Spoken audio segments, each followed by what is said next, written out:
Hey everybody, it's Jared from the Steel Cage here again. We're at ClickJab Wrestling. I'm here with Amy Dumas, also known as Lita to most people. So, first thing, we're at this great little wrestling expo here in Phoenix. What do you think of it so far? I'm especially fond of the soft rock track that we've got going right now. We've got a Bryan Adams hit, Summer of '69. I think it's great. It's really setting the tone for things. Yeah, Kevin Nash, we spoke to a few minutes ago, just said he was commenting on Chicago playing. So I think the music is... Billy Joel started things off with some Phil Collins. Yeah, we're definitely rocking out. Speaking of rocking out, I know you're in a band, and how's that going? Anything coming up? That was such a professional segue. You must have done an interview or two before, huh? Actually, no. I've done like 3 interviews today, and that's about the extent of my history. I appreciate that professional segue. Anyways, all right. We did 3 U.S. tours, 3 European tours. Hadn't done stuff in quite a while. It's called The Luchadors, or it's on iTunes and stuff. But I am moving from my home currently in Atlanta to San Francisco. And so I thought it would be a good going away party to have the band play. Everybody can come hang out, see. We play one last show, so that's going on next week. Oh, so the retirement show? Next week for those of you listening in the future. It's July 31st. Yeah, we don't know when this podcast is going to air, so hopefully... In the future or the past. Whatever method of time travel, you should come to the show. Yeah. Well, as far as wrestling goes, we know you at one point had a broken neck and it took you out for a while.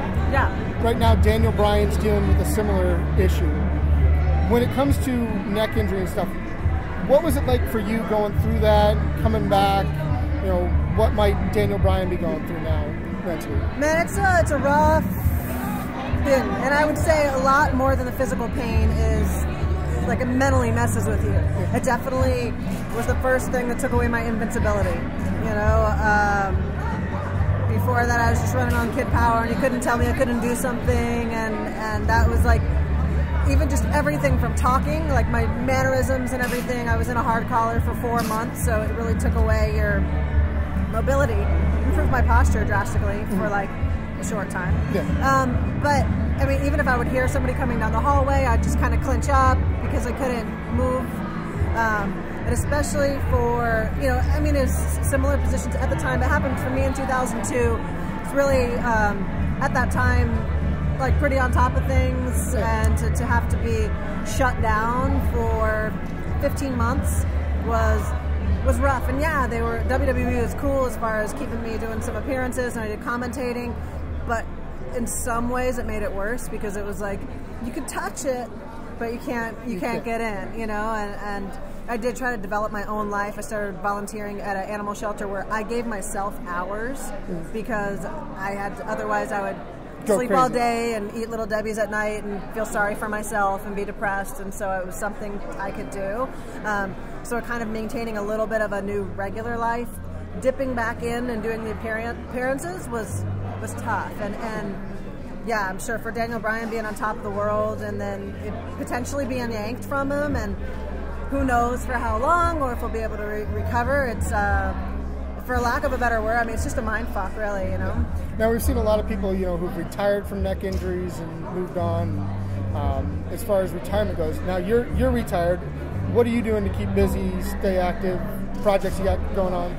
Yeah, first, for clarification, a lot of people are like, oh, you retired because you hurt your neck, that sucks, yeah. And it's like, not that you're saying that, but I mean, like, so I hurt my neck in 2000, broke in 3 places. In 2002, I came back in 2003 and did not retire until the end of 2006. I felt healthy and great, and it was not a contributing factor to retiring personally for me.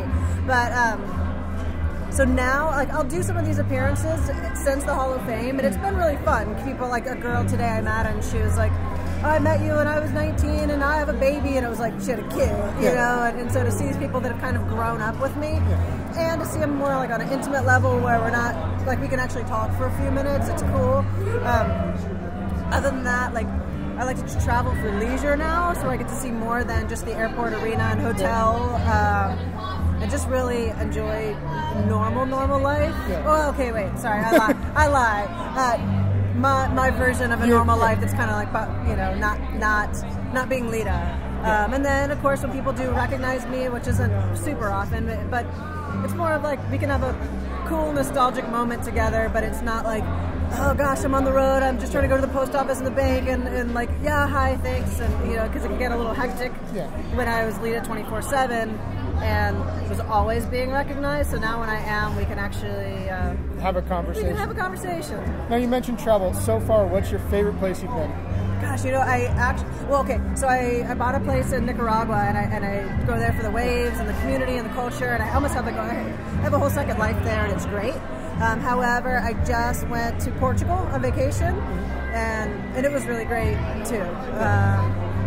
But I'll say for the most part, I haven't been on an adventure that I haven't liked. So people ask me what my favorite tattoo is. I said it's usually my last one that I got. So I feel like that. When you ask me, I just came back from Portugal last night, so Portugal will be my favorite, but it's only because the memories are fresh, and I just had a great experience there. All right. Well, thank you very much for your time. Real quick, Josh has one. I just have to comment on the gigantic WWE Hall of Fame ring you're rocking there. It looks good on you. Thanks. My improv fitness routine, I haven't been able to pick up on it yet, is letting people wear it in pictures, hoping they run off with it so I can have an excuse to run after them and tackle them. Can I borrow that for a second? All right. Well, thank you very much for your time. We appreciate it, and I look forward to seeing you here again. All right. Sounds good. Thank you.